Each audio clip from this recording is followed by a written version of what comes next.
Assalamu алейкум, ардактуу мекендештер. Бүгүн биз сиздерге мына ушундай сатып отурган SsangYong Tivoli үлгүсүндөгү автоунааны көргөзмөкчүбүз.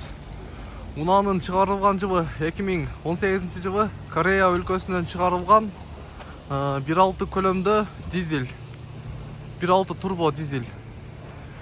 Азыркы учурда унаанын кылына турган эч кандай жумуштары жок. Сырт кабалдагы аябай жакшы абалда, эч кандай чийилген, краскасы көчкөн жерлери жок. Унаада 1-2 деталына вторичный окрас бар.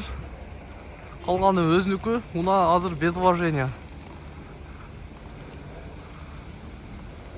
Мынакей достор, эми мен сиздерге ички абалындагы тартып көргөзөйүн. Повторитель поворот, бесключевой доступ. Комплектациясы аябай жакшы экен. Мына өзүңүздөр көрсөңүздөр болот.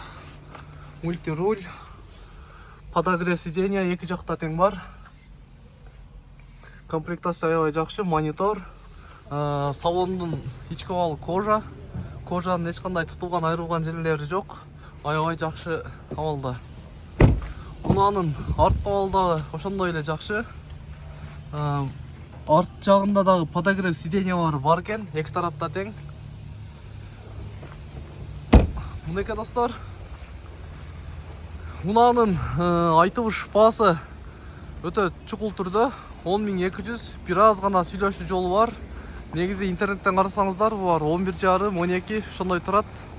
Унаа шашылыш түрдө сатууга чыкты. Ош шаарында болот. Эсинин номерин экрандын алдына жазып коебуз. 10.200 доллар, бир аз гана кеми бар. Мынакей достор, ушул унаага шашылыңыздар, жетишип калыңыздар. Унаа Ош шаарында.